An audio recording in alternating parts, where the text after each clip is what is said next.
Hey, it's Coach Taylor from SmarterTeamTraining.com. If you have spent 26 years at any level in this field, I got to tell you, you must have some stories. And I got a chance to talk to a guy named Mike Ryan leading up to the show via email, some Twitter stuff, and then a little while even before we got here on the show live.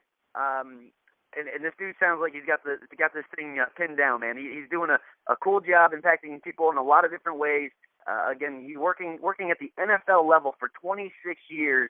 You got to be pretty good at what you got going on. So, Mike, I'm looking forward to learning a ton from you. I know we went back and forth with a couple different questions and topics and that type of thing that we wanted to discuss, and I'm pretty excited for this phone call, buddy. Thank you, Coach. I'm excited as well, and I appreciate the invite and sharing some time to chat. Mike, I always like asking people about their passion, man. I'm a passionate person. I enjoy putting enthusiasm before anything. I enjoy bringing energy to a practice, to a game, to whatever. I don't care if it's filling up gas. I'm going to find a way to make it fun. Can you tell me a little bit about how you got passionate about this field, and tell me a little bit about what you have going on now, my man? Sure, and I love the passion you bring, Coach, which is something that's always instills what you do and how you share it, and I'm big in that department. You have to really what you want to do and get excited about every day. If you're not excited about what you do, you got to change it up and do something different. And I still remember the one day when I was a sophomore in high school up in Massachusetts that a guidance counselor told me about athletic training. She gave me a pamphlet. I love football. And right then I looked across the table and I said, I'm going to be an athletic trainer in the NFL. And I remember running home that day and telling my family that's what I want to do. And to be able to take that childhood dream and to do it for 26 years, I feel very, very fortunate and blessed to be able to do that because it was a wonderful career. And now I've shifted gears, doing something outside the NFL, which I'm excited about. And again, passion has to be something finally ingrained in everything you do in life, and I echo your sentiment. Like, if we're talking personal trainers, if we're talking physical therapists, athletic trainers, strength coaches, et cetera, people want to use the word successful or question how they become elite. I mean, in your career, what skills really have helped different aspects of our field become elite in the field of sports medicine? Great question. And I think the answer to that, Coach, I think there's two things that really stick out to me to say skills that you need to be elite is one is being a strong communicator. And a lot of time we say that, whether it be our personal relationships, our relationship with our family, our students, our athletes, our mentors, communication is so important because you have to be able to get your message across, but more importantly, you have to hear what that person's message is as well. And if you're not a great listener and if you're not taking what they're saying, in a lot of ways what they're not saying, you're really missing the boat. So being a great communicator, more importantly, a great listener is key. And I think the other thing in our field, if there's one trait and skill to really have that's important, is to really know anatomy. Everything, my students and my assistants used to always say this because I beat them to death with it. Everything comes back to anatomy. If you know better anatomy, you can do a better evaluation as an athletic trainer, physical therapist. If you know anatomy better, you're a better strength coach because you know what you're trying to focus on. Even as an athlete, having that ability to know your anatomy and know what's in there is so important. I always use this with my clients and my patients.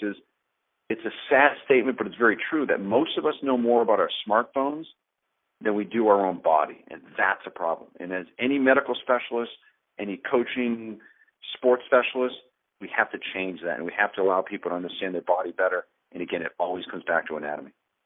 I've had a long career of working with athletes, and now that I have an opportunity to work in the private sector, we get a chance to work with young individuals that are athletes and non-athletes, but we also get a chance to work with soccer moms and lacrosse dads, all the way to the pro military guys. That whole gamut, man. It's really cool to get an opportunity to really make a positive impact on a lot of different people now. If you were to highlight even just one trait for anyone that's working with athletes, I mean, what would that trait actually be? If I was to narrow it down to one trait, Coach, I would say trust. That athlete, that mom, that doctor, that coach, they have to trust you. And trust is a hard thing. You just don't ask for trust. You have to earn the trust. So I had a great conversation with the University of St. Augustine physical therapy program a few months ago, and we talked about different kind of traits, and I put that number one trait has to be trust. They have to trust you, and they have to believe in you. Working 26 years in the NFL as an athletic trainer, 20 as a head athletic trainer, I deal with athletes in a very different way. And I can tell you, when I ran out onto the field, I've had many occasions, unfortunately, all with great results, of athletes that are laying on the field that are terrified. I've had players that are laying in the field that can't feel anything from the neck down, and they look at me in the eye. They don't care what my resume is. They don't care where I came from or what plaques I have on the wall. They want to trust me. They want to look me in the eye and say, Mike, I trust you have my best interest in mind and you're going to help me through this. So I just can't emphasize enough how important that trust is. And that trust comes from a lot of different ways. Being on time at work, having great communication skills, of being there when the player is doing well and when the player is not doing well. So that trust factor, whether it be a relationship with someone in your life or someone you work with, having the ability and the character and all the things you do, the way you walk your life and the way you handle your professional skills, has to wreak trust, and those players have to believe that. So important. I have a fairly simple question. It probably has a very complex answer, and again, being a coach for a long time here, I know there's things that you do every day, whether you want to call them disciplines or habits that just kind of help you along the way. I mean, what habits have best served a sports medicine professional or expert in this field, in your opinion? There's a couple of key ones, and it's a great question, because having those habits kind of instills success and all the things you do to it. If I was to narrow down what key habits I think have really helped me, one is fitness. We have to stay in shape. If you can't take care, you have to take care of yourself before you take care of others. I always use the analogy is when you're on the plane, if there's an emergency, like they tell you, and those airbags come down, guess what? Put it on yourself before you put it on the people around you, because if you don't put it on and you pass out, you can't help those other people. I think fitness goes a long way as well. When you're dealing with players, I've had players show up as high as 404 pounds. Those are big human beings, and here I am at about 175 pounds. I have to have great body mechanics, and I have to be in shape to keep myself from getting hurt and to help me perform at a high level. I've been doing fitness my whole life. I still do Ironman triathlons and fitness races, and you name the kind of races, I probably have tried them one way or another. And I think for me, that's really helped me stay in shape. And it's also helped me, the other key part of that is stress management. I learned early on as an intern, I worked 3 years as a summer intern with the New York Giants before I came on full-time in '88, is I learned I had to manage my stress, because stress is always going to be there. And a lot of people talk about stress like it's a terrible thing.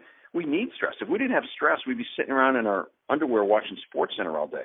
You need stress to get your butt out of bed. You need stress to force you to do things and deadlines and all the things that go along with that. But when that stress gets too excessive, and when that stress gets to the point where you can't handle it, then it becomes a negative stimulant. Then it causes diseases. Then it causes health ailments, decreased performance, sleep issues. Bottom line, it creates bad things. So being able to have that stress management for me, going out for a long bike or run or getting a workout, something like that, is a way I can, like I always call it, Mike time. If I'm working 18, 19 hours a day, yet I get 30 minutes in the middle of the day or the beginning of the day to get Mike time, to get a workout for me, I just turn off all my worry stuff and I can focus just on me for a short period of time. Stress management-wise, that goes a long way. And I think one last thing to throw in there, Coach, I think as far as key habits is you have to find a way to separate yourself from the crowd. If you want to be a strength coach for an NFL team, there's only 32 head coaches there as far as in those positions it's used as an example. Well, let's say you're one of 50,000 strength coaches that are qualified to do that. Well, let's say you have a degree in a certain certification, or let's say you're a certified athletic trainer as well. Well, now instead of being one of 50,000, now you're one of 5,000. Those odds are phenomenal. So doing ways and getting skills and traits and recommendations and abilities that separate yourself from the crowd in a positive way are great ways to get to your goals that much quicker. So I love the thought of thinking with things in mind and with the end in mind. I want to be an athletic trainer in the NFL. I'm a sophomore in high school. What do I need to do to get there and to do that? Well, I need to get a great education. I get to get great recommendations. I want to go to school as an athletic trainer. Then I decided to go to school for physical therapy, because that makes me even more sellable, so to speak, for that position, because my end in mind is to be an athletic trainer in the NFL. Anybody that thinks that way and finds a way to separate themselves in a positive way drastically improves their chances to get that goal that much quicker and that much more successfully. Anytime I get a chance to talk to an athletic trainer, a physical therapist, one big thing I'm going to talk about is movement. And movement in our programming is very important. If they're not moving well, we're certainly not loading them as a strength conditioning coach. We've got to really reinforce good movement patterns. How can we be more proactive in educating proper mechanics and movement in general to minimize even the risk of injury potential? Well, I think one thing, not to sound redundant, is going back to the anatomy. You have to understand what's going on in that knee joint, what's going on in that ankle, what's going on in that shoulder. So understanding the anatomy is, I think, paramount. You have to have that. The other thing is to be able to break those elements down. And I think work with a lot of great strength coaches over the years. They have a great ability to do that, as do great physical therapists and athletic trainers. But to look at a movement and to realize what are they doing right and what are they doing wrong. So, for instance, if you see someone running and they're not getting enough knee flexion on one side compared to the other side, why? Is it a restriction? Is it the fact that they're having hip ailments or quad muscles that are affecting the knee, or is it coming below that? Maybe they have a turf toe issue. They have an arch problem. They have a plantar fasciitis, or they have a leg length discrepancy. You have to know that. We had a player when I was with the Jaguars who came in, was in the Pro Bowl for 2 years. Then we signed him as a free agent. And we were talking one day, and he said to me, "Man, my back is just always tight." I said, "What's going on?" He said, "Oh, it's been like that for years." Well, I looked at him. The guy had an 1.5 inch leg length difference on one side compared to the other and never knew it. This is a guy who was a Pro Bowl player. So I made some orthotics. Lower extremity biomechanics is something that I specialize in. Made some orthotics, worked some things out, got him back aligned much closer than what he was, and he loved it. His back pain went away within a matter of 3.5 hours. And he was so excited. He said, "I always stand on one leg because that's the short leg." So here's a simple biomechanical problem of a leg length discrepancy that the player never knew it. And suddenly you minimize that. A simple orthotic made all the difference in the world. So knowing what's normal, knowing what's not normal. And sometimes it comes down to simply what we call bilateral symmetry. They're doing the same thing on one side of the body as they're doing on the other. It's about as elementary as that. When you can balance one side or the other, that can make all the difference in the world. So movement, like you said, is key, but balancing on movement goes a long, long way, because we're not trying to get people to move exactly like X player or Y player. You're getting them to move based on their anatomy, their skills, and their position. I just had lunch with someone. We were talking about Michael Johnson, the world record holder and gold medalist. You look at his skills and knowing his background, he had one of the most unorthodox body positions for a sprinter. And everybody said, "You can't run that way." He had a whole bunch of injuries, younger. I think he ran at Baylor. And you look at that and you say, biomechanically, that just isn't normal. Well, what is normal? And I think we've got to get away from worry about getting everybody perfect. More importantly, get everybody right for what they have and what they're bringing to the table. I work with a fair amount of lacrosse players, baseball players, swimmers, volleyball players. I'll even talk about the collision sports with the football kind of concept, wrestlers. And we are addressing the shoulder quite regularly. I mean, what factors have you noticed that may indicate a potential for a rotator cuff injury or just a shoulder injury as a bigger picture? I think a big part of that, Coach, is getting better strength of external rotation. I've had 330-pound players that come into me with shoulder pain, and one of the ways I check external rotation is I have them put their arms at their side and then bend their elbows to 90 degrees. So it's almost like they're holding a rope between the two hands with their fist straight out in front of their elbows, so to speak. Elbows are at the side. And then by literally putting pressure on the back of the hands, trying to push their hands towards their navel or their abdomen, that's the way you're trying to push them into internal rotation. It stresses external rotation. I've had 330-pound guys with shoulder pain where I can take two fingers on the back of their knuckles and push their hand into their abdomen, and they can't stop me. That shouldn't happen. And what that tells you is they're very, very weak in external rotation.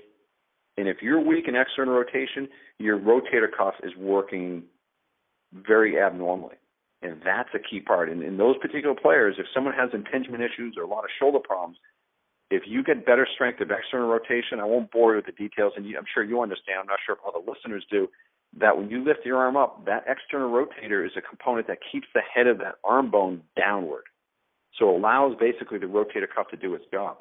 So I think going back to your question is, what can be done to help control that is always work on external rotation. That should be a maintenance issue, because if that's weak and that's moving around the way it shouldn't, it's a real problem. So I always tell people to focus on great strength of external rotation should be part of a maintenance plan of anybody, especially a thrower, or anybody who's using contact with their hands or their arms, which is going to fall in place for most athletes as a key part. And the other thing is, this will kind of make this strength coaches in the audience kind of cringe, is minimize how much work you do above the shoulders as far as strengthening goes. I like to use the term strengthen from the shoulders down, stretch from the shoulders up.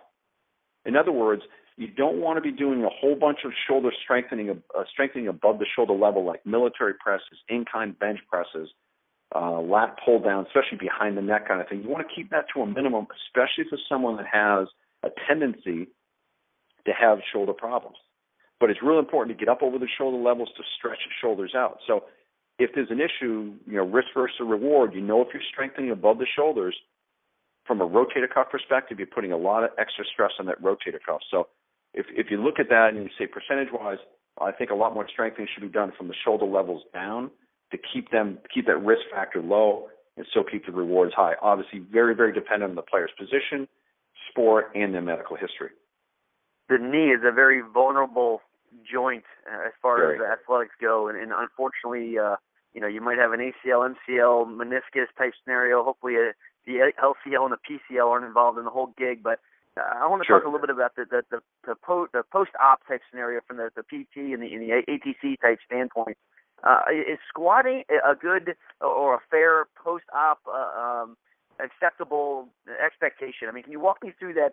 When someone goes through the surgery process, I mean, how do you kind of walk them through that rehab process from a strength and conditioning side of things? I mean, I'm someone who likes to communicate with the PT and the ATC and be actively involved in the rehab process, not only with the non-injured leg, but I like being aware of what's going on with the rehab process and the mental aspect of the individual and how I can really help with the psyche and the evolution of that individual to get back onto hopefully the playing field and then eventually back onto the game field. I mean, are we talking just squatting or wall sitting or leg extension, hamstring curls? I mean, can you do me a favor and just walk me through that process a little bit? Sure. And it's a great question because that's a key part of what's there. And that strength coaching can become a very, very important ally when it comes to rehab. But I think you hit the nail on the head, Coach, when you talked about the communication with the athletic trainer and with the person, the physical therapist, because that rehab can get very, very complex, and there can be certain milestones and alterations that have to take place, and everybody has to be on that same page. Obviously, that's a real general question when it comes to that rehab part, but I think in most cases, squatting is going to be a big part of what's there. But I say that with a little asterisk, a big asterisk, I should say, because what's really going to drive that train is that kneecap, that patella. The reason I say that most times with an ACL reconstruction, if they're doing what the kind of the gold standard of ACL reconstructions, is what they call a Clancy procedure, where they're taking part of that patella tendon, which is the tendon at the bottom part of the kneecap that goes to the shin bone. They usually take the middle third out of that. So now you're losing 1/3 of that patella tendon. So now the mechanics of the kneecap are going to change, and it's real important to understand what the concerns are there, because some people can get real bad tendonitis to that kneecap, and if you're not strengthening the right way, that can be one of the biggest deterrents and the biggest concern in the whole rehab process and really slow that progress down. So that being said, knowing when you're talking to an athletic trainer or a physical therapist or the surgeon himself, you say, is there any concerns with that kneecap, and are there any range of motions or parameters I need to stay away from? That's real important, because I like to avoid doing any strengthening at high levels past 90 degrees. So people say, yeah, squatting is good, which I agree with them, but when you drop down past 90 degrees, the mechanics of that kneecap change drastically, and the forces and compressive forces go through the roof. So when you're going past 90 degrees, you're really putting a lot of stress on tissue, like the patella tendon that is very, very vulnerable. So you have to keep that to a minimum. I think a lot of it comes down to getting the right kind of strength in that tendon and the quad muscles, because what's really going to get them past that 80% mark is how strong are the quads. But if you're strengthening in a way that's now causing problem or irritating the graft or other things, because a lot of times it's not just an ACL surgery, they may have trimmed the meniscus, they may have an MCL sprain that goes along with that. So all those being said, you have to know that right up front and work in close coordination with the athletic trainer and the physical therapist, so you're all on the same page and you're not setting stuff back. I like to use the old term that I learned in physical therapy school is, if you're not going to make a patient better, at least don't make them worse. So if you're working with a player and suddenly you're creating swelling in the joint and you're irritating that kneecap and you're causing problems, are you helping the player? No, and you're creating problems and setback. Good communication and having a good sound plan and following that protocol to a T is what's going to make that player better and really strengthen that relationship between the strength coach, athletic trainer, physical therapist, and surgeon. I really hate the term prehab, and I also hate the word when someone tries to sell a marketing term calling prevention of something. But going along those lines, if you wouldn't mind, I mean, we talked a little bit about the patella and the knee, but I'd also like to talk about a little bit of the role the hip might play, or the hip strength might play in the knee biomechanics, if you wouldn't mind. I mean, what role does the glute muscles as a whole, maybe even the glute medius as a specific muscle to give you a direction, how does that play a role in how the knee biomechanics occur, and are there potential injury reduction opportunities if we really focus on that area of the body, the glutes as a whole, and again, the glute med in particular? I think it's a great point, and the answer is yes. I think it plays a strong role what's going on with the knee. I think this new movement of functional rehab, whether it be preventative or whether it be performance-based, I think is a great one. But I think in a lot of ways, like anything else, I think they kind of get too crazy on, activating the glute. It's part of it, but there's a lot of things that go along with that, not just the glute max. The glute minimus is a big part of it as well. And I think it's a perfect example when you're talking about the knee is you have to strengthen things both above it and below it. The below it part's easy because it's the arch, it's the calf, it's the toe flexors, all the things that go along with that. But when you go up to the hip, that's a complicated area. There's a lot of stuff going on there. The hip rotators, nobody gives a lot of love to the hip rotators. They want to talk about the glute because that's the most obvious one that you can see. But I think those hip rotators have a lot to do with what's going on in the stability of that whole femur, which is the bone that makes up the top half of the knee joint, if you look at it that way. So I think working on those, and this is a perfect example, Coach, where it comes back to balancing things off. Well, if you have an MCL sprain of the knee and the guy's out for a couple of weeks, he's doing these things, and he's coming back, and part of that, getting him back in the field thing, if you're doing some single leg balance and you're doing some proprioceptive kind of things, and suddenly you realize they have real poor strength and stability of that hip compared to the other hip, that should be a big red flag that there's not bilateral symmetry. There's something going on with the hip. There's a lot more work that has to be done to get them better stability and control of that hip before you get them onto a field full activity. If there's an issue, you want to know it in the weight room, or you want to know it in the rehab room, you want to know it in the rehab phase of them getting onto the field. You don't want to know it into the second quarter of the game when the guy's back in the field for the first time. So that's a perfect example of working closely with everybody on hand, testing them. That assessment process, that just doesn't take place as soon as the player is ready to get back in the field. That assessment takes place every single day with all your activities and testing one side compared to the other. And it comes down to what are you seeing and what are you hearing? What's the player saying to you? Man, when I do that balance stuff, they have to keep putting the foot down to the side, or they're always grabbing the table, or they're straining on the face. Well, why? Well, I'm having issues with the hip, or I just feel like I can't balance on this side compared to the other side. There's probably a very, very good reason that's taking place, and the time to know it is in the rehab, like I said, not during the activity. So that communication with the athlete, that testing, that assessment, all the things you need to do, if you're doing it right and you're looking for those particular problems, they're going to show themselves very early, and it can give you a good idea to say, hey, these are the things I need to focus on to get them where they are. I love to use the expression with a player. I say, okay, give me a percentage, where are you? And you say, I feel like I'm 75%. And I go back to the fact, I say, okay, you're at 70% now. You need to be 100% to be back to where you were before the injury.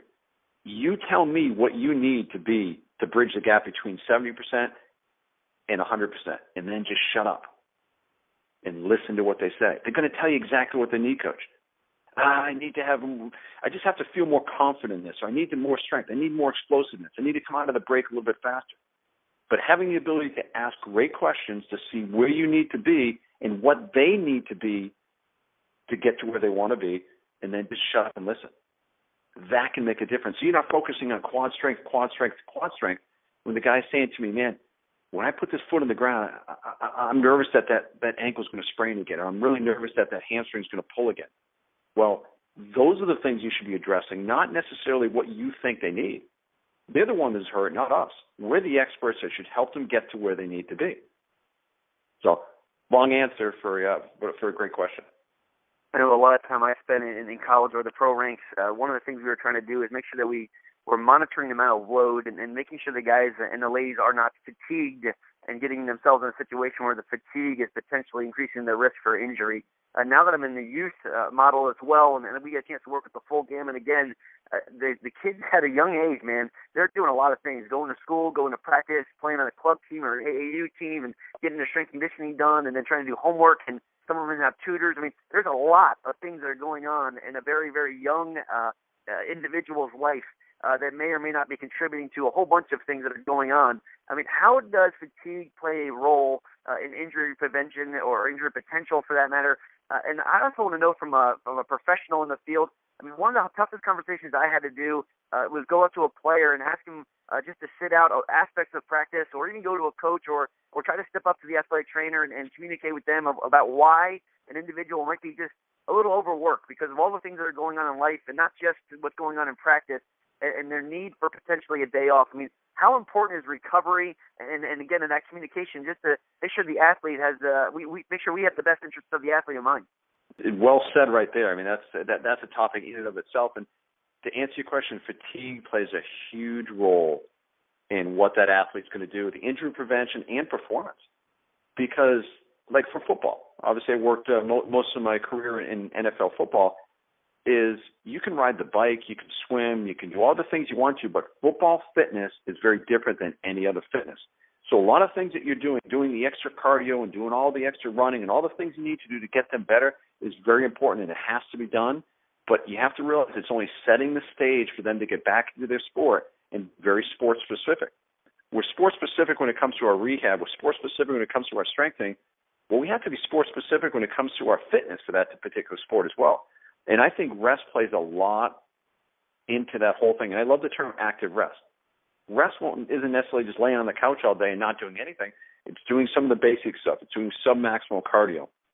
It's doing all the things to help flush things out. Because, like I used to always tell my athletes, if I can help you recover just 10% better every single day, 10% today, 10% extra tomorrow, 10% the day afterwards, when you're looking at a long season, that goes a long way. So the more you can recover, the less fatigue you're going to have the next day, especially when they're coming back from an injury or they're coming out of two-a-days or they're in a hot, stressful environment. Those things go into it a lot. And I think there are times you have to look at it and say, hey, the best thing for this player is to take a day off. Well, again, when you go back to look at that active rest, maybe the day you hold them out of practice, but you're on the side doing a whole ton of core work and you're doing some extra flexibility work and you're doing some proprioceptive stuff. You're addressing the things that they need to do, but you're keeping them from pounding their legs into the ground. You're keeping them from having a lot of contact. You may be keeping them from being, like here down in Jacksonville, I mean, heat index was a huge issue. So you're out there to practice, heat index is 105 is any given day from the end of July to the end of September. So even taking the stress factor of the heat and the dehydration components there and allowing them to get their electrolytes and their weight back up, that alone goes a long way. So I think we can prevent a lot of injuries if we have the fatigue factor controlled a lot better. And especially you look at young athletes, like you mentioned it with female athletes. Well, with their body fluids, with certain times of the month, they may be very prone to being dehydrated and having other issues. That has to be part of their game plan. That has to be respected with what we're doing. And us as athletic trainers or physical therapists have to have the whereabouts to step forward to a coach and say, Coach, the best thing for this player is to do this. And not sit back and take a passive role and make sure that coach understands. We have to be forefront. And the players are going to respect that. And what's it going to do, Coach? It's going to reinforce that trust because the player's going to say, man, this guy went to bat for me and realized I needed a day off, and he wasn't afraid of that coach yelling at him and jumping in his face because he did the right thing. Our job is to take care of athletes, whether it be prevention-wise or performance-wise, and we have to focus on the athletes, and we have to do our job. And sometimes that means getting punched in the mouth every once in a while or getting chewed out because of that. But bottom line, if that's our job, that's exactly what we have to do. Well, Mike, man, I really appreciate the opportunity to speak with you. I've really enjoyed our interactions, even on email, going back and forth. My pleasure. I've enjoyed it as well, Coach. Yeah. You have a great program, and this has been a lot of fun. I appreciate that. If anybody has any questions about anything we were discussing here on the radio show, or maybe even they got a chance to hear you speak at different events, I know you get a chance to speak at a lot of different places as well. I mean, how can they go about reaching out to you to find out more about what you have going on, or just to connect with you as a potential someone to network with and really ask advice for as far as promoting themselves or moving forward in the profession? Well, sure. I'd be happy to help. My Twitter account is Ryan Sports Medicine. So it's at Ryan Sports Med, at Ryan Sports Med. And my personal website is MikeRyanSportsMedicine.com. And that's a website where I focus on my current job now. I work as a sports medicine analyst for NBC Sports, covering all the Sunday night football games. Also on that website, I do a lot of consulting and a lot of public speaking and things, which I love sharing things like this and helping young people in the profession, whether it be focused on anything from sports medicine injuries to corporate wellness. It's always a fun thing to do. But also on my website, MikeRyanSportsMedicine.com, I focus on giving free information and sports medicine tips to help people stay healthy. My personal mission statement is to enhance the health of others and myself. And I think you and I, Coach, who've had some great conversations, are in the business for the right reasons, to help people and help people stay healthy. Because sports and sports medicine is a great profession, and the more people we get involved in it, whether it be from the athlete perspective or the specialist perspective, people will stay healthy, and that's a fun thing and something we look forward to doing day in and day out. Again, Mike, man, I appreciate the opportunity to speak with you. Hopefully this is a launching pad for us to do many more things down the road. I'm looking forward to obviously keeping in touch. If you're obviously in the Baltimore area here, my man, I'd love to meet up with you and shake your hand, big dog. It's been a pleasure to speak with you, and I look forward to keeping in touch, man. My pleasure, Coach. I appreciate it, and I look forward to seeing you down the road and working together. I love what you're doing, and I know all the listeners love the things that you put out there and your passion for what's there. We need more of that, and I thank you personally.